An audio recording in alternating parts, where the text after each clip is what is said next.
नमस्कार साथियों, कैसे हैं आप सभी लोग भाई? ठीक ठाक होंगे फ्रेंड्स। आज हम लोग टॉपिक नंबर 4 देखेंगे जो कि लास्ट होगा। जो चैप्टर हमारा 12th का इकोसिस्टम चल रहा था उसका 3 lecture already we have done and now today we will talk about the 4th lecture, that is ecological pyramid. ये हमारा चौथा लेक्चर होगा जिसमें हम लोग बात करने वाले हैं और इसमें हम आज देखने वाले हैं। इसमें कुछ आपको इम्पोर्टेंट अभी हम पीवाईक्यू भी कराएंगे लास्ट में, तो इसके लिए आप बने रहिएगा, वीडियो स्किप मत करिएगा। तो वहां पर होगा क्या कि ये आज हम देखेंगे कि इकोलॉजिकल पिरामिड किसे कहते हैं, यानी एक प्रकार से ग्राफिकल हम माध्यम से जब हम किसी फूड चेन में उसकी ग्राफिकल रिप्रेजेंटेशन निकालते हैं कि जैसे किसी फूड चेन में कितने बायोमास है, कितने नंबर हैं, कितने एनर्जी है, इन सब चीजों को लेकर के एक ग्राफ क्रिएट करते हैं। ऐसा जो है एल्टन साहब ने बताया था और इसीलिए इसको एल्टोनियन पिरामिड के नाम से भी जाना जाता है। तो आज उन्हीं सारी बातों को लेकर के हम लोग चलेंगे, जिसमें एक छोटा सा टॉपिक होगा, ज्यादा बड़ा होगा भी नहीं। तो आइए हम लोग इसके बारे में चर्चा करेंगे। आप लोग अपनी कॉपी निकाल लीजिए और नोटबुक बना, इसका अपना नोट्स भी बना लीजिए, ठीक है ना। चलिए देख लेते हैं। आप हेडिंग देख रहे हैं इकोलॉजिकल पिरामिड, ठीक है ना। इसमें आप लोग लिख भी सकते हैं, क्या लिखेंगे इसमें? It's a it's a graphical it's a graphical representation of relation, किसके बीच में? रिलेशन बिटवीन इंडिविजुअल कहां पे होंगे? प्रेजेंट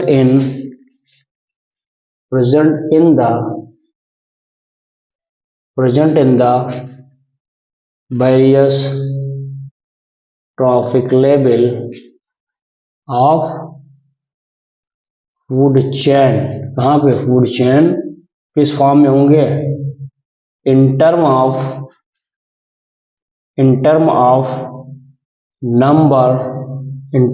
नंबर कह सकते हैं, या इसी को बायोमास ऑफ एनर्जी यानी जो बातें इन्होंने कही है कि इसको हमें ग्राफिकल रिप्रेजेंटेशन में रिलेशन दिखाते हैं, किसके बीच में? किसी भी इंडिविजुअल जो हमारे फूड चेन में पाए जाते हैं उनके बीच का रिलेशन क्या है। यानी इसको हम कह सकते हैं कि ये स्टार्टेड कहां से होता है? तो प्रोड्यूसर से स्टार्ट होता है और इसका एपेक्स क्या होता है? तो एपेक्स इसका रिप्रेजेंट करता है जो कि टॉप कंज्यूमर की बात करता है ना। तो आज हम उन्हीं के बारे में देखेंगे। पहला टॉपिक आपने देखा, पहला क्या पॉइंट था।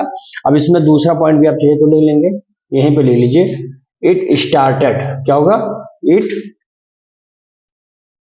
स्टार्टेड फ्रॉम प्रोड्यूसर मतलब वही green plant, producer and apex क्या रिप्रेजेंट करेगा? एपेक्स करेगा टॉप कंज्यूमर। क्लियर है यहाँ पर? यानी शुरू कहां से हम कर रहे हैं? तो शुरू कर रहे हैं प्रोड्यूसर से और समाप्त कहां पे करेंगे? टॉप कंज्यूमर की बात करेंगे। ऐसा किसी भी फूड चेन में उन दोनों के बीच में जो भी आते हैं उन्हीं के बीच में जो हम एक ग्राफ तैयार करते हैं, ग्राफिकल मेजरमेंट जो करते हैं, उसी को हम लोग बोलते हैं क्या? Ecological pyramid. अब इसमें देख लेंगे कौन इसको दिया था। तो तीसरा पॉइंट बना लेंगे, इट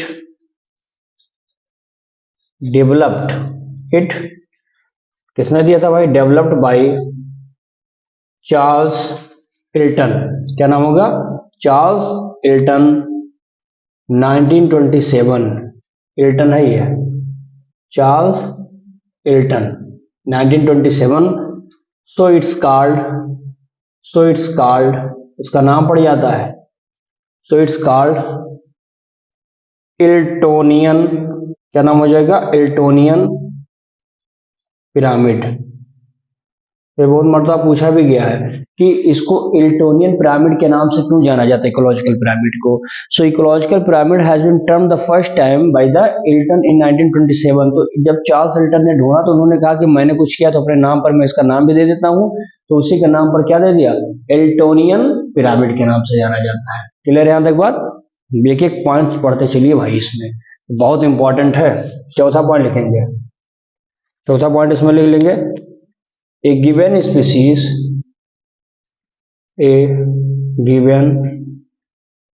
species कहां पर? में ऑक्यूपाई, बहुत सारे, में ऑक्यूपाई, में occupy more than one trophic कहां पर, लेवल इन द, कहां पर, in the ecosystem, in the ecosystem of the same time. अर्थात ये कहना क्या चाहता है, इसने कहा है कि एक स्पीसीज है कोई, उस स्पीसीज को आप देखेंगे तो एक से ज्यादा ट्रॉफिक लेवल में आपको वो क्या करेगा, मिल जाएगा। किस समय, उसी समय दौरान मिलेगा, एक ही टाइम में मिलेगा, सेम टाइम इन इकोसिस्टम। जैसे कि एग्जाम्पल मैं बताता हूं आपको, यहीं पर एक एग्जाम्पल ले लिया, जैसे स्पैरो का नाम आपने सुना है, गौरैया। तो देखेंगे इसमें बात कर लेंगे, जैसे हो जाएगा स्पैरो, क्या होगा, स्पैरो। जब आप इसकी बात करते हैं किसमें, प्राइमरी कंज्यूमर में देखते हैं, जब ये प्राइमरी कंज्यूमर्स की ओर होता है तो ये क्या खाता है, ईट्स, क्या खाएगा ये, सीड खाएगा, ठीक ना, फ्रूट्स खाएगा, पी भी खाएगा, ये मटर वगैरह ये सब खाते हैं, ठीक है ना। लेकिन अगर इसी को आप देखते हैं, स्पैरो ही होता है। अगर इसको हम सेकेंडरी कंज्यूमर में बात करते हैं कि जब ये सेकेंडरी कंज्यूमर की तरह ट्रीट करता है, सेकेंडरी कंज्यूमर्स की तरह ट्रीट करता है, तब ये क्या खा सकता है भाई, ईट्स इंसेक्ट, और साथ ही साथ क्या खाएगा, वर्म्स खाएगा, कीड़ा उड़ा खाएगा। अब यहां पर आपको समझ में आ गया होगा कि क्या होता है ये। तो हमने आपको बता दिया है कि स्पैरो है एक इकोसिस्टम में, एक ही टाइम में प्राइमरी कंज्यूमर में जब रहेगा तब वो सीड और फ्रूट खाएगा, पी खाएगा। When it come in the secondary consumer it eat the insect and worm. समझ में आ गया क्या मैंने इस पॉइंट का अर्थ समझाया आपको। यही चीजें हैं, गिवन स्पीसीज दिया गया, कोई भी स्पीसीज अगर होगा तो मोर देन वन ट्रॉफिक लेवल में क्या होता है, इकोसिस्टम में वो सेम टाइम में पाया जा सकता है। तो क्लियर हो गया एग्जाम्पल के माध्यम से। आगे देखेंगे इसमें, अब इसमें हेडिंग डालेंगे बहुत सारे, इसमें जैसे पिरामिड नंबर, क्या हो जाएगा इसका, पहला पिरामिड्स के माध्यम से चल रहे हैं ना, तो इसका नाम हो जाएगा, पहला हो जाएगा पिरामिड नंबर, यानी किसी में कितने पिरामिड नंबर बन सकते हैं उसी के बारे में चर्चा करना है इसमें। तो इसमें जो है लिख लेंगे, इट शो, ये क्या शो करता है, it show the number of individual, कहां पर, इंडिविजुअल ऑर्गेनिज्म पर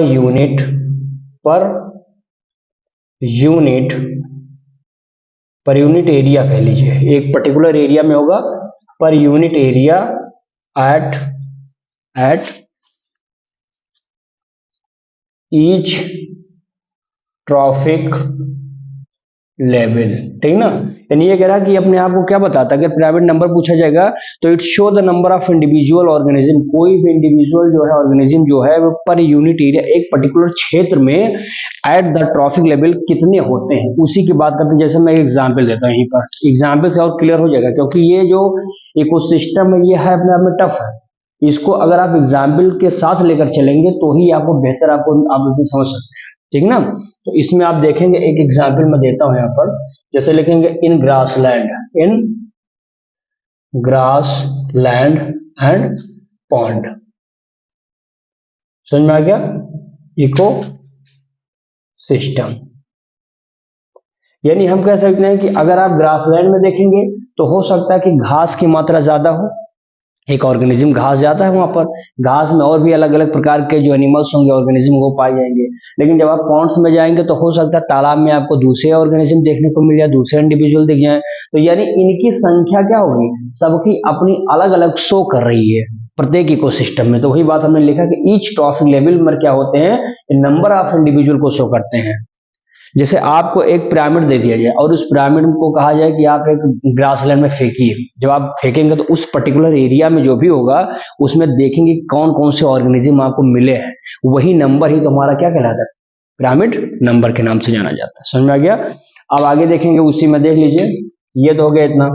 अगर हम बात करते हैं in parasitic in parasitic food chain. अगर आप पैरासिटिक फूड चेन की बात करते हैं तो इसमें होता क्या है, operating in a tree ecosystem, अब पैरासिटिक फूड चेन किस तरह से ऑपरेट करता है ट्री इकोसिस्टम को देखिए। यानी एक पैरासाइट जो किसी दूसरे ऑर्गेनिज्म पर डिपेंड होकर के अपना फूड एब्जॉर्ब करता है और साथ ही साथ वहां पर वो सर्वाइव करता है, यानी उस होस्ट में रहता भी है, भोजन भी लेता है और साथ साथ क्या करता है, उसके यहाँ पर अपना एक प्रकार से कहते हैं जीवन व्यापन भी करता है। तो वह आखिर पैरासाइट कैसे एक ऑपरेट करता है ट्री इकोसिस्टम में, इसको आप देखेंगे तो ये बातें आप समझ में आ गया। अब इसमें आगे बना देंगे इसमें, जैसे मैं एक एग्जाम्पल लेता हूँ, जैसे मान लीजिए कोई एक बहुत बड़ा गार्डन है, उसमें आपने, मैं एग्जाम्पल ऐसे बना रहा हूँ, जैसे यहां पर मैंने कह दिया कि आपके पास एक सिंगल ट्री, क्या हो जाएगा, देखिए भाई, अब जैसे मान लेते हैं कि एक प्लांट है, एक सिंगल ट्री है, किसी बगीचे में लगा है, तो देखिए कितने लोगों को सपोर्ट करेगा, बहुत सारे हर्बिवोर्स होंगे उसी पर डिपेंड करेंगे। तो यानी यहां पर हम बना देंगे एक एग्जांपल से कि एक सिंगल ट्री हमने ले लिया है और इस सिंगल ट्री को आप देखेंगे यहां पर ये सपोर्ट करता है क्या, सपोर्ट मैनी हर्बिवोर्स, समझ में आ गया। फिर देखेंगे, फिर ये करेगा क्या, सपोर्ट, ये क्या करेगा, ये करेगा गिव न्यूट्रिशन देगा, किसको, मैनी पैरासाइट। ये मैनी पैरासाइट को क्या दे रहा है, न्यूट्रिशन दे रहा है, ये बात समझ में आ गई आपको। अब यहां पर हम देखेंगे आगे क्या हम क्या करेगा भाई, फिर देखेंगे यहां पर ये सपोर्ट देता है, फिर ये देखेंगे सपोर्ट हाइपर पैरासाइट, यानी उसके नीचे जो होते हैं वो हाइपर पैरासाइट को भी क्या करते हैं, सपोर्ट देते हैं। तो लिख लेंगे प्रोड्यूसर कह लेंगे, प्रोड्यूसर क्या करता होगा यहां पर, प्रोड्यूसर, फिर लिखेंगे यहां पर ऐसे एरो बनाते चलेंगे, कंज्यूमर, ठीक है ना, कहाँ लगाएंगे, in case organism comma pyramid, यहां कैसे बनेगा, तो लिखेंगे पिरामिड इसका इनवर्टेड शेप में बनेगा, ठीक है ना। पिरामिड ऑफ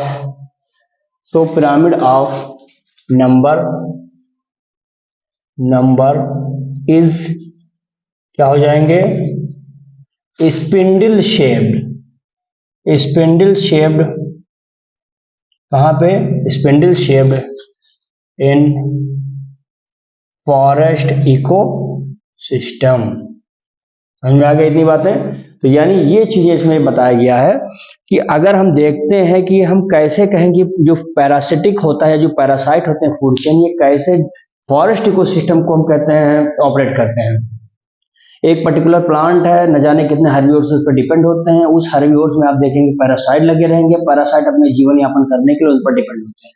तो इस प्रकार से हम देखते हैं कि जो सिस्टम चलेगा वहां पर बहुत सारे कंज्यूमर उस पर आएंगे, पैरासाइट होगा वो हाइपर पैरासाइट को सपोर्ट करेगा, फिर वो क्या करेगा, वो प्रोड्यूसर से जुड़ा रहेगा, उसके बाद में देखेंगे कंज्यूमर डिपेंड रहेंगे उस पर। In the case of organism pyramid जो बनेगा हमारा, वहां पर क्या बनेगा, इन्वर्टर बन जाएगा, और हम कहेंगे जो शेप होगा हमारा इन्वर्टर शेप में हो जाएगा, और पिरामिड ऑफ नंबर, और पिरामिड का जो नंबर बन जाएगा कैसे बन जाएगा, स्पिंडल इन शेप में आ जाएगा, किसमें, फॉरेस्ट इको सिस्टम में। एक यहाँ पर मैं फिगर बनाता हूं ताकि आपको और क्लियर हो जाएगा, अभी देखेंगे यहाँ पर थोड़ा सा फिगर रहेगा लेकिन इंपॉर्टेंट बात है ये सब,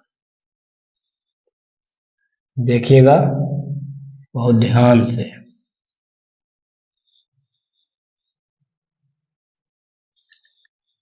अब आप समझ सकते होंगे यहाँ पर ये कोई शिवलिंग नहीं बना हनुमान जी का या उसका शंकर जी का शिवलिंग नहीं है, समझ लो। हाँ, अब देखिए इसका काम क्या है, यहाँ पे देखेंगे, इसको बोलेंगे प्राइमरी प्रोड्यूसर, क्या बोलेंगे, प्राइमरी प्रोड्यूसर। अर्थात इसको लिख सकते हैं क्या, पी पी, ठीक है ना, ये पीपी हो गया। ये हमारा जो दूसरे स्तर पर आएगा इसको क्या बोलेंगे, प्राइमरी कंज्यूमर, ठीक है ना। तीसरा वाला क्या हो जाएगा भाई, सेकेंडरी कंज्यूमर, और ये जो सबसे ऊपर टॉप है इसको बोलते हैं टर्सरी कंज्यूमर कहते हैं, ठीक है ना। अब मान लेते हैं कि इस पर जो संख्या थी हमारी, हमने संख्या इसको काउंट कर रखा है, ये हो जाएगा 584,2000, ठीक है ना, इतना हो गया।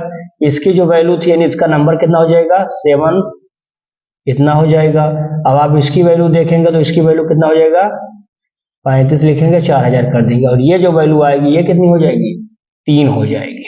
तो यानी नंबर ऑफ इंडिविजुअल आप देख सकते हैं इधर, ये जितना आपने लिखा ये वाला एरिया, ये क्या है, नंबर ऑफ इंडिविजुअल, समझ में आ गया। और ये पूरा एरिया हमारा इतना वाला क्या हो जाएगा भाई, ट्रैफिक लेवल, ट्रैफिक लेवल हो जाएगा।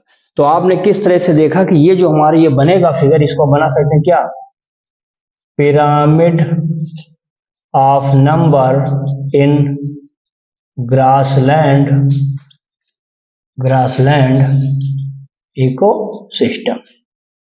यानी यहां पर हमने एक पिरामिड बना दिया जो ग्रासलैंड इकोसिस्टम का है, जिसमें आप देख सकते हैं क्या है, बेस हमारा प्रोड्यूसर, प्राइमरी प्रोड्यूसर है यानी ज्यादा मात्रा में है, फिर उसके बाद प्राइमरी कंज्यूमर खाने वाले थोड़े कम हो गए हैं, सेकेंडरी कंज्यूमर जो खाएंगे थोड़ा और कम हो गए हैं, और जो सबसे टॉप कंज्यूमर होंगे वो क्या होंगे, थोड़ा और कम हो जाएंगे। इस प्रकार से ये हमारा क्या बन जाएगा, एक ग्रासलैंड इकोसिस्टम में आप देखेंगे कि जो पिरामिड बन रहा है इस प्रकार से बनता है।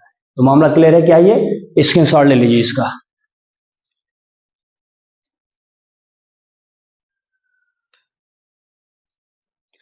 चलिए भाई, अब हमारा आ गया है क्या, पिरामिड ऑफ बायोमास, यानी जो पिरामिड ऑफ बायोमास होता है डिफरेंट ट्रॉफिक लेवल पर क्या होते हैं, ये इनके एक सीक्वेंस फॉर्म में पाए जाते हैं।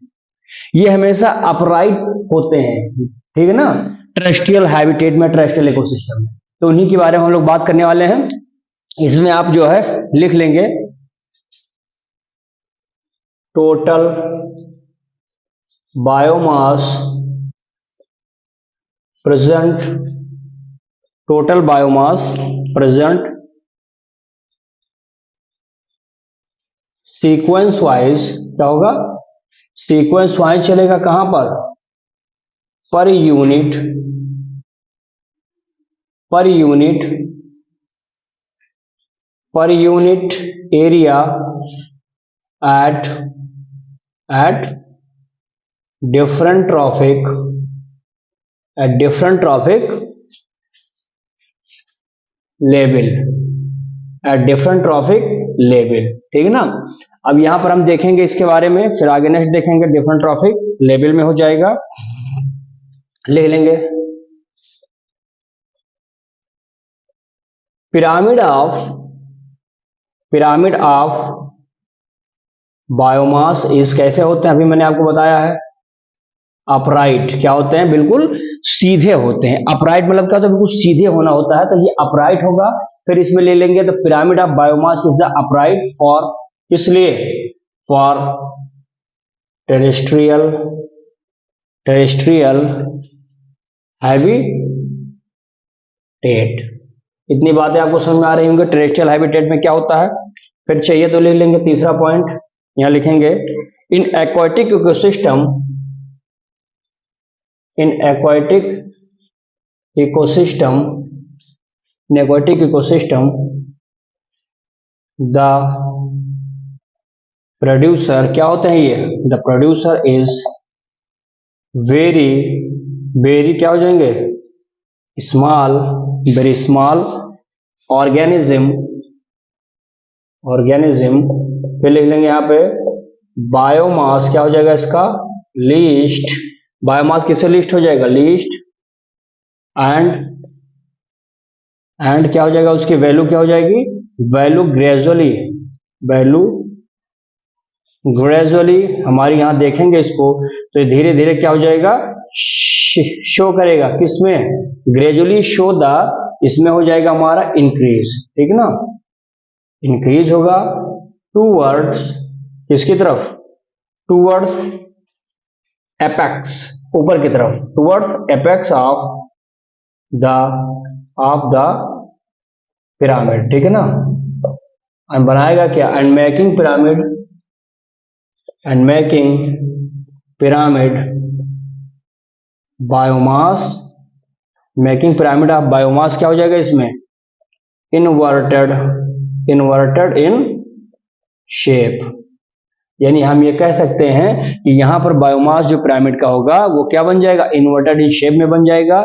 और इसने कहा है कि जो ऑर्गेनिज्म होगा, यानी कि जो हम जब बात करते हैं एक्वाटिक इकोसिस्टम में, जो प्रोड्यूसर हमारा होता है वो प्रोड्यूसर की मात्रा क्या हो जाती है, धीरे धीरे इज वेरी स्मॉल ऑर्गेनिज्म।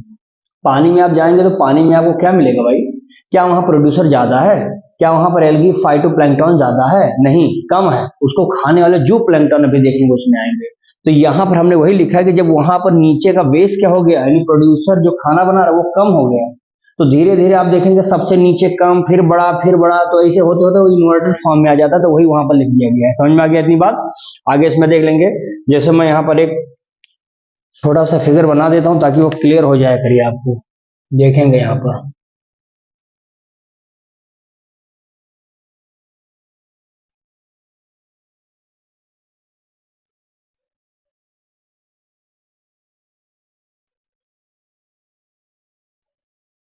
तो आप देख सकते हैं किस तरह से नीचे का स्तर क्या हो गया, कम हो गया है। ये मान लेते हैं 4 है, ये मान लीजिए 21 कर देते हैं इसको, ठीक ना। ये मान लेते हैं कि ये जो नीचे वाला एरिया हो जाएगा हमारा, ये प्राइमरी प्रोड्यूसर हो गया, ये वाला क्या हो जाएगा यहाँ पर, प्राइमरी कंज्यूमर हो गए हैं। लेकिन जो प्राइमरी प्रोड्यूसर होगा, तो आपको पता होना चाहिए कि प्राइमरी प्रोड्यूसर किसी भी एक्वाटिक इकोसिस्टम में क्या होते हैं, फाइटोप्लैंक्टन। तो यहाँ पर आप लिख सकते हैं ब्रैकेट में चाहो तो यही नीचे लिखो फाइटोप्लैंक्टन। अब आप सोचिए फाइटोप्लैंक्टन की मात्रा कम है, 4 है, लेकिन सपोर्ट कितने को कर रहा है, प्राइमरी कंज्यूमर को सपोर्ट बहुत ज्यादा मात्रा में कर सकता है, वही चीज बताया गया है। तो इसको क्या बना सकते हैं, बीच में लिख दीजिए इसको, सपोर्ट मैनी जूप्लैंक्टन। ये समझ में आ गया होगा आपको, जूप्लैंक्टन को कैसे सपोर्ट करता है, बहुत ज्यादा मात्रा में कर रहा है, ठीक ना। अब इसमें आते हैं तीसरे की बात हम करेंगे यहाँ पर। तीसरा आप जान गए होंगे क्या होगा इसमें भाई, पिरामिड ऑफ एनर्जी। यानी जो एनर्जी होता है किसी पिरामिड में बन रहा है उसका क्या नाम है, वो कैसे चलेगा। तो देखिए बहुत आसान है, 2 लाइन इसमें भी लिख लेंगे। It show the rate of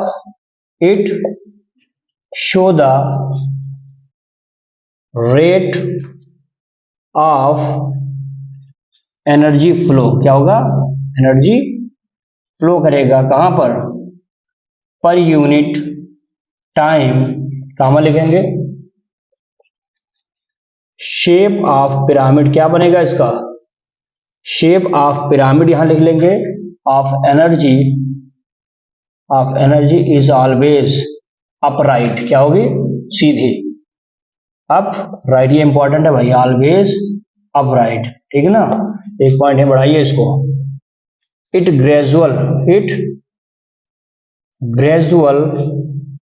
decreases, मतलब लगातार आगे घटते रहेंगे, डिक्रीजेस करेंगे। एनर्जी कहां से, फ्रॉम प्रोड्यूसर टू कंज्यूमर। बिल्कुल सही है भाई, प्रोड्यूसर की मात्रा ज्यादा है, एनर्जी ट्रेप कर रहा है, एनर्जी बना रहा है, यानी कि हम कह सकते हैं कि वो अपराइट ऑलवेज पिरामिड बना रहा है। एनर्जी जब प्रोड्यूसर के पास है तो धीरे धीरे प्रोड्यूसर क्या करेगा, प्रोड्यूसर को खाने वाले बहुत ज्यादा तो हैं, तो एनर्जी क्या होगा, एक सक्सेसिव वे में क्या होगा, धीरे धीरे डिक्रीज करेगी, घटती चली जाएगी। तो उसी के बारे में यहाँ पर ये लिखा गया है। समझ में आ गया होगा आपको। अब आगे इसमें सवाल ले लीजिए इसका। एक मिनट रुकिए, यहीं पर एक लिमिटेशन भी उसका बता देता हूँ, यहीं पे दोनों कवर हो जाए हमारा। देखेंगे यहाँ पर, अगर आपसे पूछा जाता है कि भाई लिमिटेशन क्या है, लिमिटेशन ऑफ इकोलॉजिकल पिरामिड, ठीक है ना। किसी भी इकोलॉजिकल पिरामिड का क्या लिमिटेशन है, कितना वो कर सकता है, कितने लेवल तक वो क्रॉस करेगा, ज्यादा नहीं जाएगा, यानी लिमिट क्या है इसकी, उसी लिमिट को हम यहाँ पर आपको 1-2 पॉइंट बना के बता देते हैं। पॉइंट नंबर 1 लिख लीजिएगा, species belonging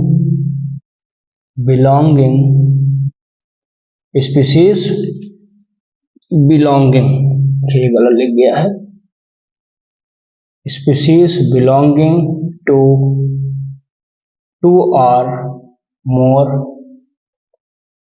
traffic level, two और more trophic levels are not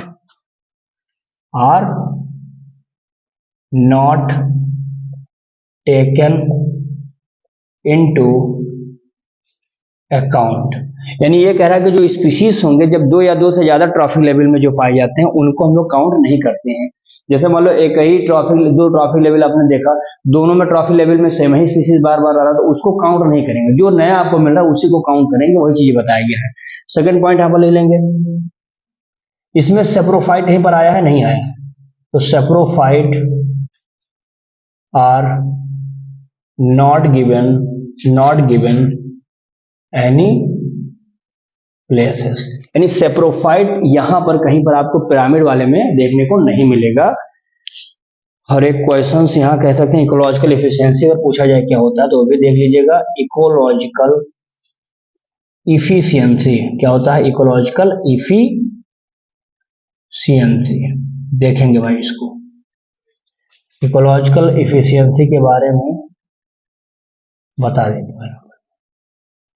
देखिए यहां पर बना लीजिए, एनर्जी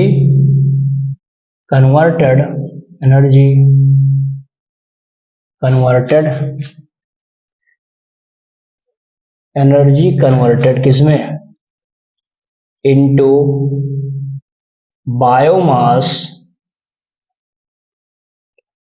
एट ट्रॉफिक लेवल, ठीक ना। फिर देखेंगे अपान क्या हो जाएगा, energy present in biomass at lower trophic level. यानी अगर आपसे पूछा जाता है कि भाई इकोलॉजिकल एफिशिएंसी क्या होता है तो सिंपल आप बता दीजिए कि जो एनर्जी कन्वर्ट हुआ है into the biomass at the traffic level, यानी सबसे ऊपर ट्रॉफिक लेवल पर कितनी एनर्जी गई है कन्वर्ट होकर के, और energy present in the biomass at the lower trophic level पर कितनी हुई है। इन्हीं दोनों के रेशियो को जब 100 से मल्टीप्लाई कर देते हैं तो हमारा क्या निकल आता है, इकोलॉजिकल इफिशियंसी निकल आता है। समझ में आ गया हो कितनी बात, इसके साथ आप ले लीजिए इसका। फिर उसके बाद में हम कुछ आपको क्वेश्चन करा देते हैं दो चार।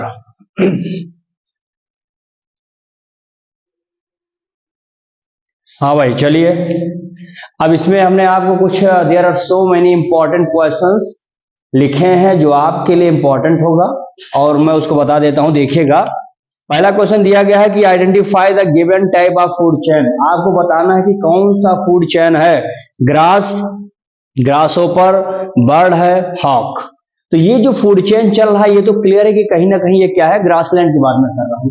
कौन सा होगा, ग्रेजिंग फूड चेन होगा कि पैरासिटिक फूड चेन होगा कि डेट्रिटस फूड चेन होगा कि इसमें सैप्रोफिटिक फूड चेन। ना तो इसमें सैप्रोफिटिक कहीं दिख रहा है, पैरासिटिक वाला मामला कहीं दिख ही नहीं रहा है, और फिर देखेंगे डेट्रिटस मतलब हो गया कि मरे गले सड़े स्थान पर अपना भोजन खाने वाले कुछ है नहीं, तो यानी ग्रेज चरने वाले हैं, तो ये क्या हो जाएंगे हमारे ग्रेजिंग फूड चेन कहे जाते हैं। Is it clear? So now we will talk about the second question, that is the movement of energy from the lower to higher. Lower से हम हायर एनर्जी ट्रॉफिक लेवल पर जब food को क्या करते हैं, मूवमेंट कराते हैं एनर्जी का, तो क्या होता है बताना होगा आपको। क्या वो ऑलवेज यूनिडायरेक्शनल होता है कि सम टाइम यूनिडायरेक्शनल होता है कि ऑलवेज बायोडायरेक्शनल होता है कि यूनिडिटर्मिनेबल होता है। तो आपको बता चुका हूं कि energy always go in the unidirectional होता है एनर्जी फूड चेन में। क्लियर है? तो क्या हो जाएगा ये यूनिडायरेक्शनल। अगला देखेंगे, select the incorrect food chain. कौन सा फूड चेन इनकरेक्ट है, जैसे ग्रासहोपर, फ्रॉग, स्नेक, ईगल्स। समझ में आया? नेक्स्ट है फाइटोप्लैंक्टन है, जू प्लैंक्टॉन्स है, स्मॉल फिशेस है, देन लार्ज फिशेस है। फिर देखेंगे इसमें डाइटम्स है, जू प्लैंक्टन है और उसके बाद में स्मॉल फिशेस है। समझ में आ गया? तो देख लेंगे। फिर देखा ग्रास है, फ्रॉग है, फिर उसके आप बताइए ग्रास को खाने वाला फ्रॉग समझ में आता है, लेकिन फ्रॉग को क्या वल्चर आएगा, खाएगा? अरे पहले स्नेक से तो मुलाकात कराइए, लेकिन ये वाला हमारा क्या हो जाएगा, रॉन्ग। फिर देखेंगे what kind of pyramid represented by the given figure दिया है, नीचे देखेंगे ये हर्बीवोर्स यानी प्लांट है, पूरा बड़ा है, इसका पिरामिड बड़ा होगा। फिर उसके ऊपर जैसे जैसे ऊपर बढ़ेंगे डियर एंड एलिफेंट यानी ये क्या हो जाएंगे हमारी, ये प्रोड्यूसर है, ये हर्बीवोर्स हो जाएंगे। हर्बीवोर्स की संख्या धीरे धीरे कम होगी, यानी जंगल में पेड़ ज्यादा है, खाने वाले उसको कम है, हर्बीवोर्स कम है, और उसको खाने वाले थोड़ा और कम हो गए, यानी लायन हो गया, वोल्फ हो गया और स्नेक हो गया, ये और कम हो गए। तो ये जो पिरामिड आपको दिख रहा है, ये पिरामिड कौन सा होगा? It is the wrong pyramid होगा, कि pyramid of number of parasitic food chain होगा, कि pyramid of biomass in forest ecosystem का होगा, कि बोथ बी एंड सी होगा। तो देखिए ये जंगल की बात हो रही है, तो जाहिर सी बात है फॉरेस्ट वाला हो जाएगा, ये क्या हो जाएगा? Pyramid of biomass in the forest ecosystem. कुछ मामला समझ में आ रहा है? तो इस प्रकार से हम लोगों ने आज इकोसिस्टम जैसे बढ़िया चैप्टर जो कि वेटेज चैप्टर होते हैं एग्जाम बोर्ड के लिए, वो आप लोगों ने देख लिया है, कवर हो गया है, कंप्लीट कर दिया हमने। आपको कुछ जो हमारे हिसाब से 2 4 5 इंपॉर्टेंट क्वेश्चन था ऑब्जेक्टिव वो भी मैंने करा दिया है। अब आपको पढ़ना है, जबरदस्त तरीके से रिवीजन करना है, और बढ़िया से चैनल को जरूर आप लोग सब्सक्राइब लाइक कमेंट जरूर कर दिया करिए, ठीक है ना, जिससे थोड़ा सा हमारा और आपका एक कनेक्शन हमेशा बना रहे। जो भी डाउट्स आपके हैं वो डाउट्स आप अपने कमेंट बॉक्स में जरूर डाल दिया करिए, और साथ ही साथ एक टेलीग्राम लिंक आपको हमने दे रखा है डिस्क्रिप्शन बॉक्स में, आप जाएंगे वहां पर टेलीग्राम है, वहां पर जाकर के उसको ज्वाइन करिए, जिससे ज्यादा से ज्यादा लोग टेलीग्राम पे आ जाया करिए, क्योंकि वहां पर बहुत सारे ऐसे इंपॉर्टेंट वीडियोस नोट्स वगैरह आपको जानकारी मिलती रहती है, तो उस पर आप जुड़िए। समझ पा रहे हैं? तो जितना ज्यादा जुड़ेंगे उतना बेनिफिट आप ही लोगों का होने वाला है। तो आप लोगों के लिए छोटे छोटे प्लेटफॉर्म हम लोग बनाने की कोशिश कर रहे हैं, आप लोग थोड़ा सहयोग करते रहिए बच्चे लोग, ठीक है ना। और फाउंडेशन बैच आप जानते हैं, जैसे ही आपका बोर्ड खत्म होगा, 12th वालों का बोर्ड खत्म होगा, तो सीटेट अपना जो है कहीं ना कहीं सीयूटी की तैयारी के लिए उस पर पढ़ सकते हैं। बाकी 11th वाले हमारे हैं जो 12th में जाएंगे, 10th वाले 11th में जाएंगे, 9th वाले 10th में जाएंगे। तो ऐसे जो हमारे बोर्ड जो हमारे बेहतर तरीके के फाउंडेशन बैच हैं, बहुत ही चंद दिनों में हम लोग एग्जाम जैसे बोर्ड खत्म होगा उसके बाद हम शुरू कर देंगे 9 to 12 बेसिक तरीके से PYQ के साथ और NCERT बेस्ड। ये तरीका हम लोगों ने अडॉप्ट किया है, हम इसी पर काम करने वाले हैं। बस आप लोगों का सहयोग हमेशा बना रहे बेटा, बाकी तो सब मालिक ऊपर वाला है, जो देगा वो अच्छा ही देगा। मेहनत करना हमारा काम है, बाकी तो जो होगा सो बेहतर ही होगा। कहते हैं आप जिस तरह से हैं जैसे हैं बेस्ट है, तुलना किसी से मत करिए। Don't be compared to another person. किसी से कंपैरिजन करने की आवश्यकता नहीं है, क्योंकि जब आप किसी से कंपैरिजन करते हैं तो आपको सिर्फ एक चीज मिलती है, वो होती है तकलीफ। तो तकलीफों का सामना करना है तो फिर करिए, लेकिन आप जो हैं जैसे हैं बेस्ट है, ये मानकर चलिए। समझ में आ गया? तो जिस तरह से है, कहते हैं if you want to shine like the sun then you have to burn like the sun. जलना है, अगर आप सूरज की तरह तपना है, दिखना है, चमकना है, तो पहले जलिए तो सही। जलना भी नहीं चाहते हैं और चमकना चाहते हैं सूरज की तरह, ये तो पॉसिबल है ही नहीं।